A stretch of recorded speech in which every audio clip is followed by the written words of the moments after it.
Hello again YouTube, another video review by Gavin Dresser 1985 for Scandinavian Aviation, and today, as I said, we are looking at the Gemini200 Scandinavian Airways A321. Pretty standard box. I thought, you know, it's Gemini, so I'll sit there and I shall show you guys the box as well.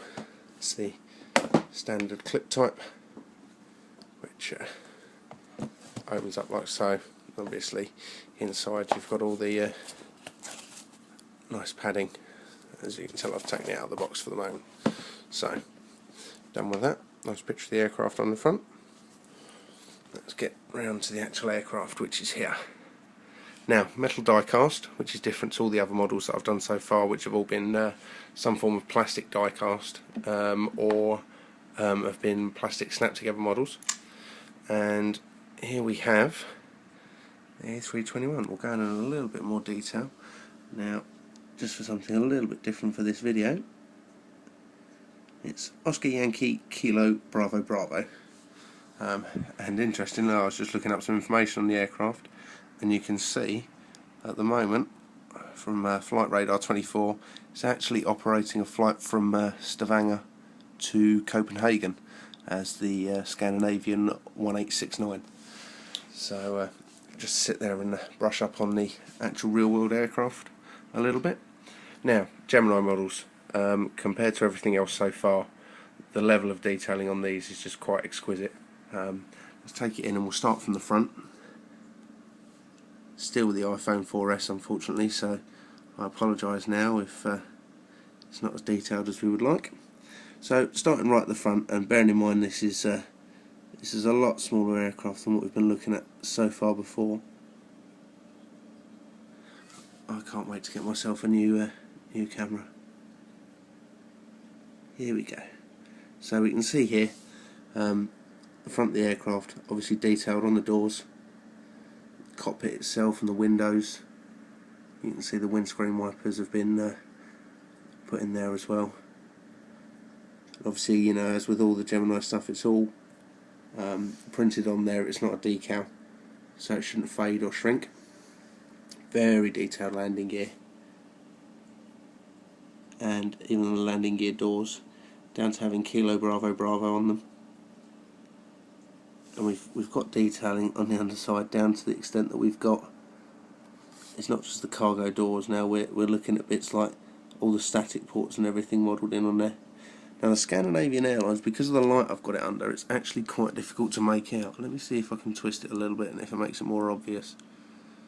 It's not making any difference whatsoever. If I put a bit of shadow over it, you can see that it's actually done in a proper silvery scale.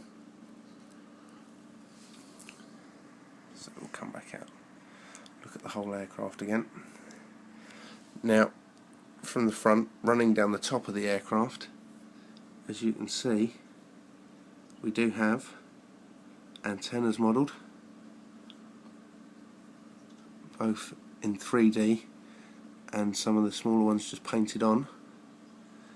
Now, what I like about this, it's actually got like a small, I wouldn't know how to describe it, it's almost like a gem kind of thing on top as the rotating beacon.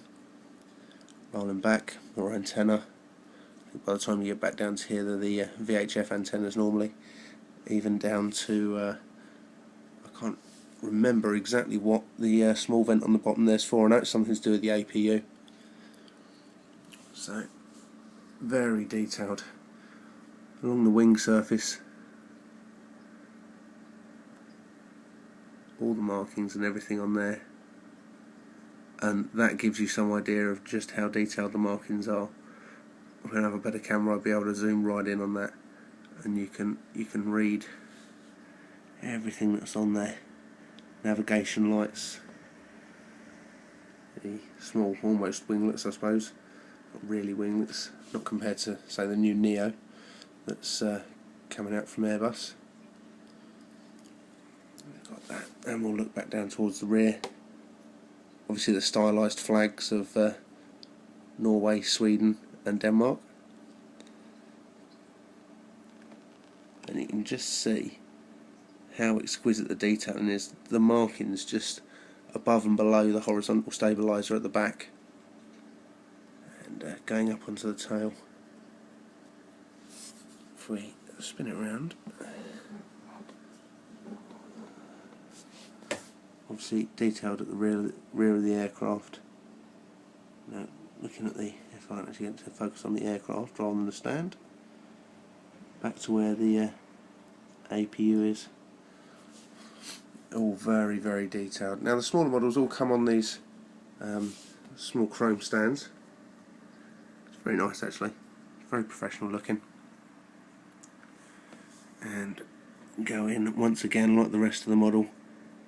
The engine's exquisite level of detail on there.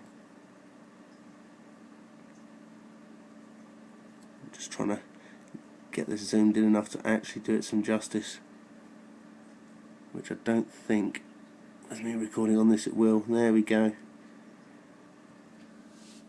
As I said, when you think about the size of this aircraft in comparison to the other models, the level of detail that they've got in there is phenomenal. And in fact, this is still bigger.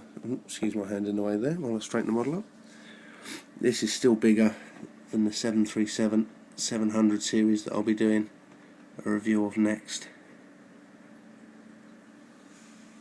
Now, I've decided on my next Gemini, I think, after the one that's out in the post to me at the moment.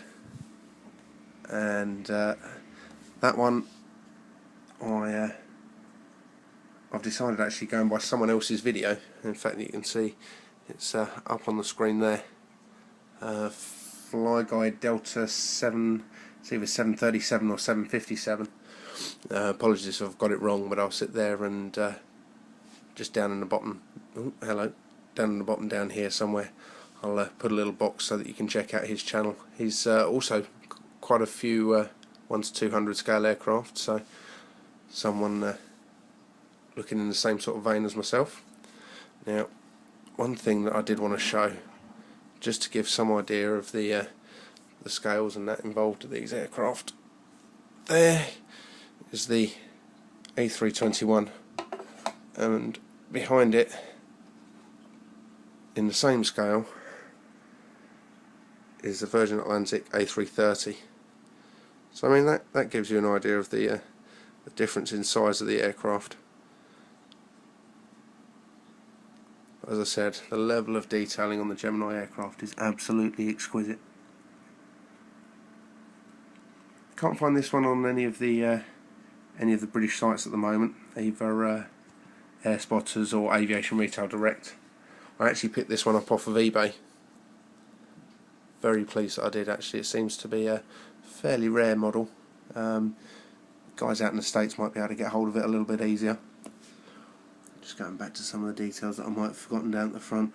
As I said, obviously we looked at the detail on the landing gear, the Star Alliance logo, and the main gear as well. Just under here, in fact, if I take it off its stand, it's still got the metal bit on there. And there we go.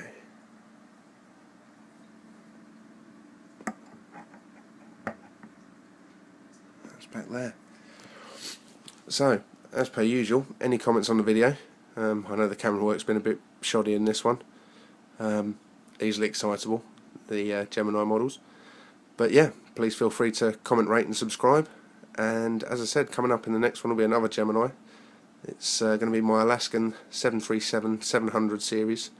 And get that, and by the time that comes out, I hopefully should have my new Alaskan one. And get a review up on that soon as well. So until next time, YouTube, arrivederci.